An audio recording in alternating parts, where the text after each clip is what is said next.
Hi there, Scott from Wessex Blades. I made 20 quid today. What I thought I'd do is I'd turn that into something that I haven't got. Give myself a bit more of a capability. And quite apt. It almost says glamper. This is a camper, butane festivally glamping caravan-y stovey bottle thing. So here's me unboxed it, had a rummage through, and let's just walk through and see if I can bugger it up. Okay, it's just to give me more capabilities really. I had 20 quid. I thought I might as well do it because this weekend I don't know what the weather's like. Cooking by fire takes ages, and what I found was at the bushcraft show I was literally talking to people for so long. This would just give me a chance of getting a meal down, get it done in 10 minutes, wipe goes up, put it away, it's done, finished, get back out and meet more people. So this is the rationale behind this glamping piece of kit. So you take it out the case, out the bag, which is probably very flammable. There's the instructions, which I've gone through already. One thing I did notice was the actual grill packing away is that way up. In use, it's that way up. The gas bottles go in the side, which is this thing, and you got some carriage. This, can you see that? On this lever here, that steel carriage, I imagine, drives the bottle in. So let's get rid of the case. Put it on a nice firm base. My grinding table looks pretty good. And when you think you're supposed to get 2.5 hours out of this, and it's £7 for 4, serves me £20. So there's a bottle. How successfully can I stuff this up? Warning. Yeah, I expect it is. Okay, so it's one of them tops. Okay, looks silly on camera. Obviously I want to get that straight as I can possibly get it. That looks really straight to me. Nope, that didn't work. Perhaps that ring's got to line up with that.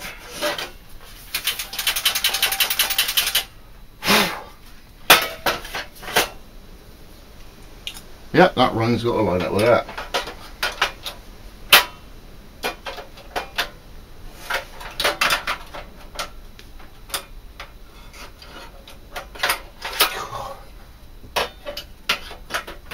Okay, uber faff. Got to go there like that, and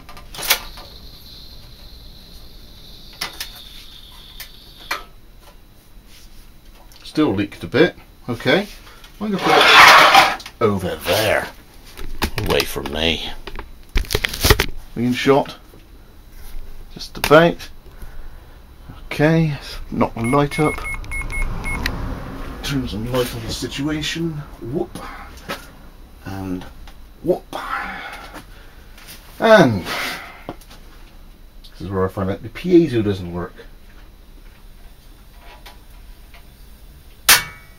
Oh, I'm impressed. So what happened was I turned the dial around and you force it just a little bit, it feels like it's on a spring, and that's your piezo ignition. So that's lit. I'll let it burn through obviously to start with. Easy peasy. For menu today we have the culinary expertise of Thorpen. I think that'll be about that much. Quick ass instant noodles. I won't be using that rice I don't think, because that takes a swirl for 20 minutes. Can't be bothered with that. So here we go. Noodles. Yes, it make a nice mess. Firstly, got an awkward small saucepan just to see if the grill fits, and it just fits the smallest pan. Interesting to see if I can get my Swedish mess kit on there. No.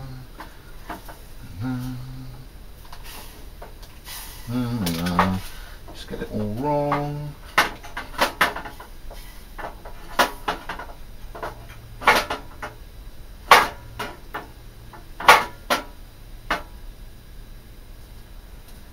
Should be a break now. Yeah. That one. That one.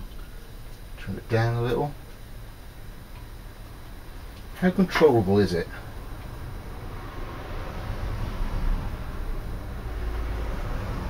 Well, that's minimum. That's maximum. It's not that controllable. Far more control than on a fire, that's for certain. You just got to. As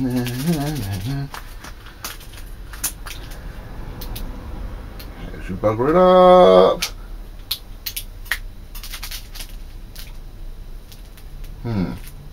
I don't want to. The packets don't want to settle at the bottom of the packet stuff. Come on.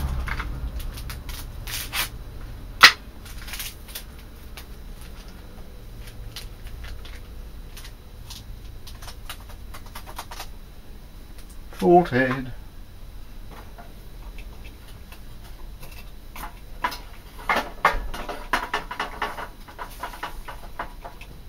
Don't like this small pan.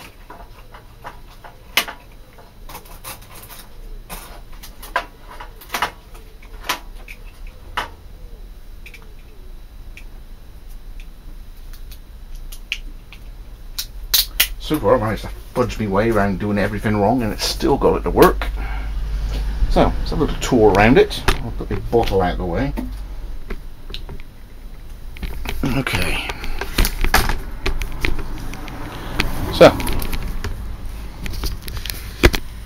there's the locking mechanism, where you had to have that top hingy clampy thing there. I went through the slotty gappy and the collary thing on the bottle.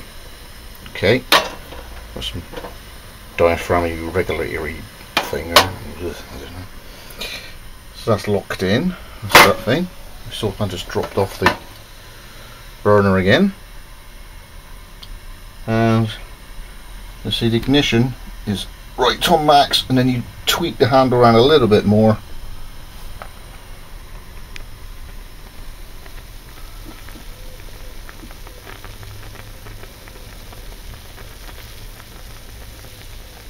Now I wonder if I can control this simmer, because that's going to be a real worry. So let's put it off by going down. So let's see how easy it is to reigniteify. So that was there. Light straight away. Minimum is there.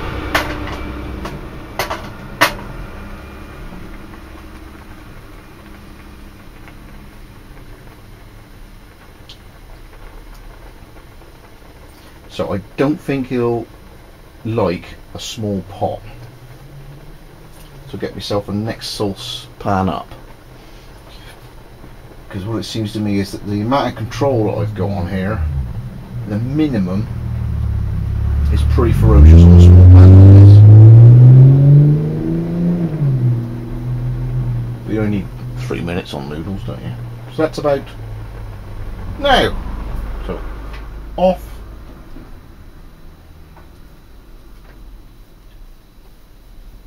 Nice eating utensil.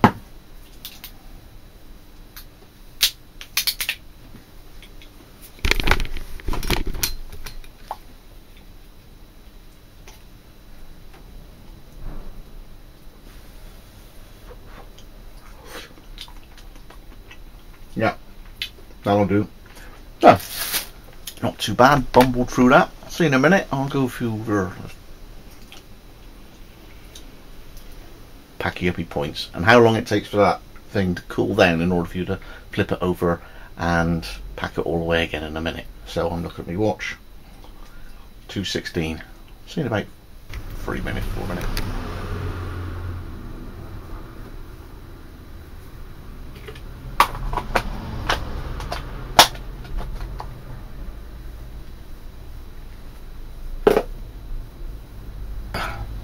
Right, welcome back. Now that was literally 10 minutes in order to eat the noodles because it was that hot.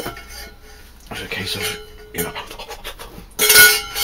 which I'm guessing now is a perfectly reasonable time to allow the stove to cool down. The carry case that it comes in,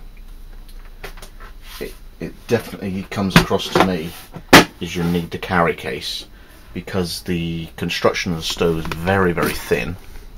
At the end of the day, it does what it does, isn't it? You know. So there we go.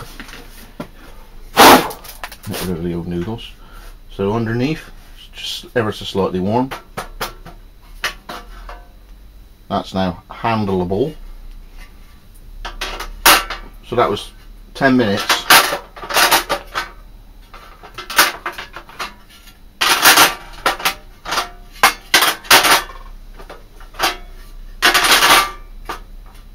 I wonder which way around that goes in.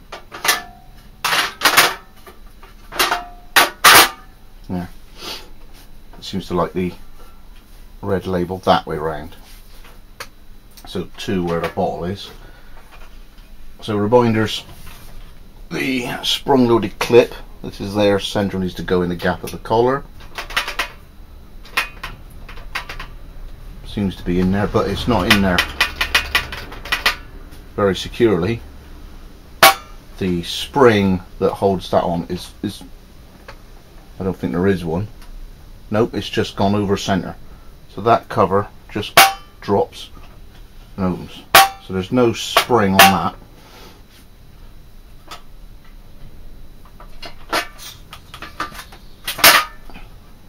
What on earth?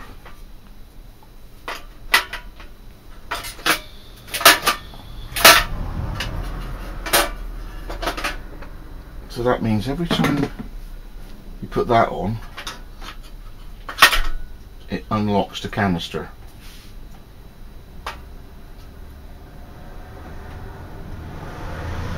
And every time you put the lid back on,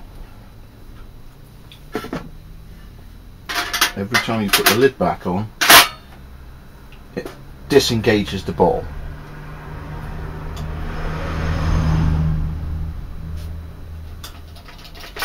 So every time you want to put that on the right way, you've got to re-engage the carrot, re-engage the bottle, and every time you put that back in, it pops the bottle back out again.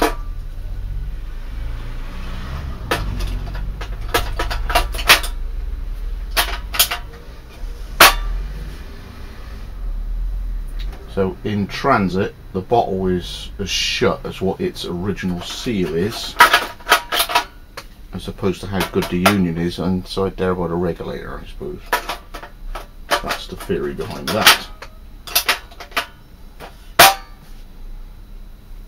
Okay, groovy. Oh yeah, the actual construction is not that strong, but it'll definitely take a big saucepan, and it didn't like a saucepan that was this big, which is 150. It didn't like a 6-inch pan, so you need an 8-inch saucepan or frying pan that's bigger than 6 inches, 150 ml.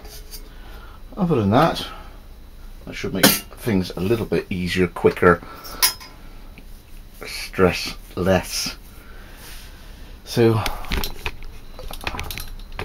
see how it goes, but don't go out somewhere without trying something out first. It's the main mentality behind it.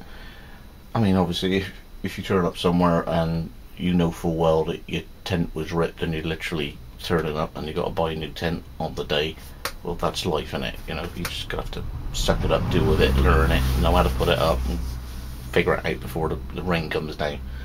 But generally speaking, try before you rely. It's got from Wessex Blades, my little camping stove. See you on the next one.